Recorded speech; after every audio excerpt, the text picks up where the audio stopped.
We're going to talk about ICD-9 this morning, and I always start out with my disclaimer. I am not a clinical person. Okay? As my bio in the booklet says, I dropped out of pre-med my 3rd year, and it broke my mother's heart, but I told her that's okay because, see, now I get to tell doctors what to do. So it worked out in the long run.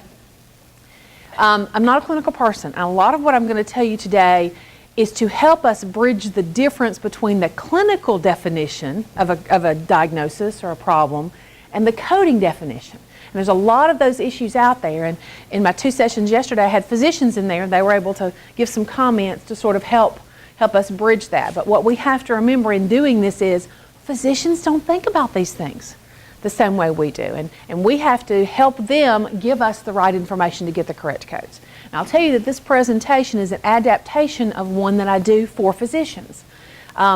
I've done teaching for physicians for many years now, but recently, the last few years, I have been hired by some insurance companies to go in and help physicians understand diagnosis coding. So that's where a lot of the focus has been, and then I thought it was a good idea that will help us bridge it as well.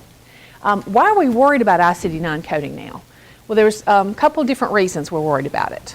We're coding geeks or we wouldn't be here. So we've always been, we're going to do it right. That's the rules. That's how it's supposed to be coded, and that's why we're going to do it that way. Well, that's not always enough for our physicians. That's not always enough to convince them to do it right. Well, now we have a few outside forces convincing us to do it right. Number one is Medicare Advantage plans.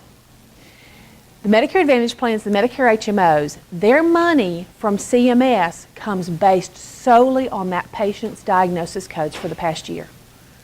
So they're under a lot of pressure to get that money in, because not only does that money just pay the physician, it pays for everything that patient needs for that diagnosis. And if that diagnosis has not been captured at the appropriate acuity, they won't get the money they need. We also have some pressures on the hospitals, and then those are being passed on to the physicians, and those are the present on admission and hospital-acquired conditions criteria. We're going to talk about that a little bit. And then, of course, what we have always known is that ICD-9 codes support medical necessity. Now, we have a few issues with ICD-9. It doesn't always give us everything we need, all the information we need to support medical necessity, but that's what it's there for.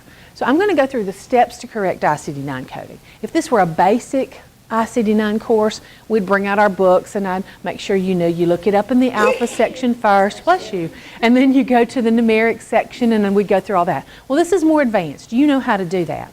However, I would bet that most of you are just like me. In 1981, when I got my first job in healthcare, they handed me a book and said, here, use it, with no instruction. They thought it was like a dictionary.